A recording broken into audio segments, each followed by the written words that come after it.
love is like Majnun and Layla. You know, the Arabs use Majnun and Layla. He says, didn't you ask about that place, that neighborhood it's not there anymore?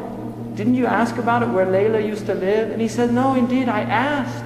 But how do dead stones give me answers? You know, where did everybody go?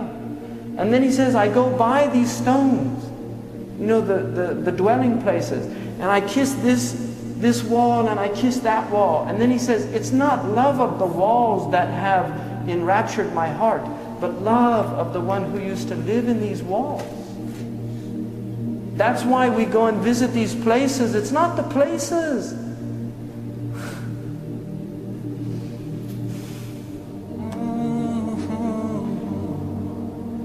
It's the beloved. He was there. That's why we go there. Because he walked there. One of the poets, he said, you know, they saw Majnun and he was taking care of this dog, giving it food and patting it. And they said to him, what's wrong with you? Why are you treating that dog like that? And he said, don't blame me. You know, leave your blame. Because my eyes saw this dog once in the vicinity of Layla. Just the dog was near Layla, and so he has an affection towards the dog. And that's real love. That's not imagination. That's real love. A lot of modern people don't even know what love is. A lot of modern people have lost the capacity for love because they're so alienated from their heart. You know, when you're cut off from your heart, how do you know what love is? Because the secret of the heart is love. And that's love the Sahaba had for the Prophet ﷺ. Bilal couldn't even live in the city. He went to Sham to live in Syria. One time he came back, this was after 20 years, they convinced him to give the adhan.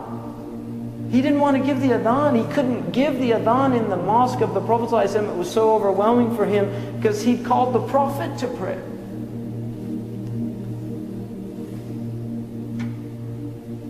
So he gave the adhan and people came flooding out of their houses in tears, thinking the Prophet ﷺ was going to come and lead them in prayer. Because that even after 20 years, that's how connected their hearts were to the Prophet ﷺ. That's love. That was the state of these people. It was a state of mahabbah. You cannot love Allah without loving what Allah loves.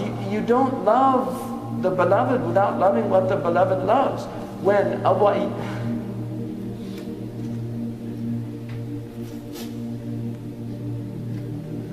Ayyub al-Ansari,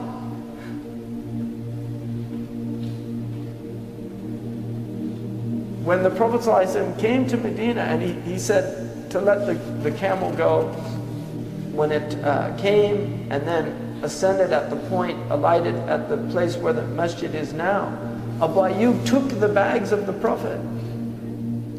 And because everybody wanted the Prophet ﷺ, but Abu Ayyub took the bags. And the Prophet said, a man is with his luggage. He was so diplomatic, he didn't want to offend anybody. And so he went into the house and Abu Ayyub put him on the bottom floor because he wanted to honor him. It's easier to be on the bottom floor than on the top floor. You have to walk up the stairs. You can't go out as easy. He wanted him, so he and his wife went up. He couldn't, he became so constricted because he was, I don't want to put my foot where the head.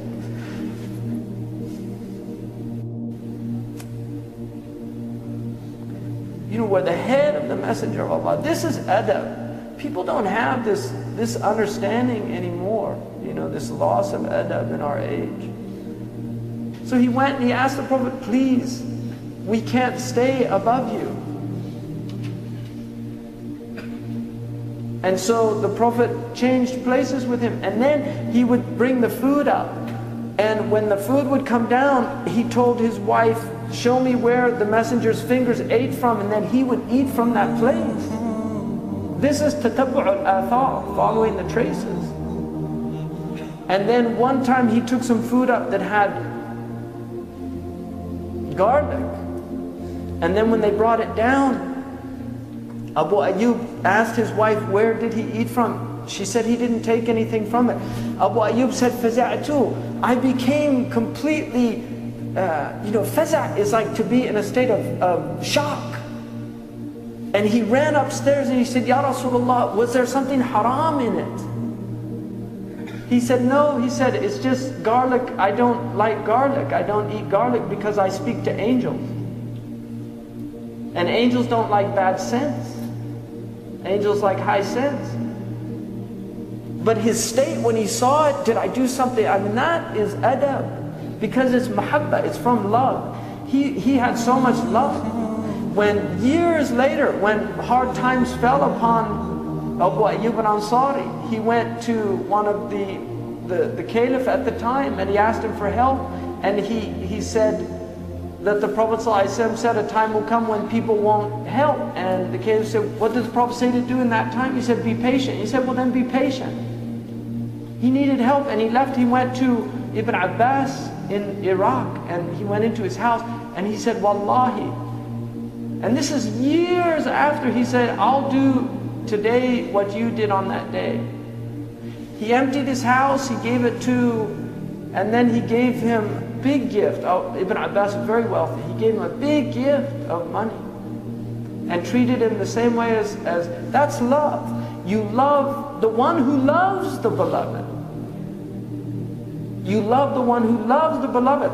Jibreel in a Sahih hadith said, if Allah loves somebody, He calls Jibreel and He says, I love so-and-so, so love him also, because I love him. People of the heavens, they love.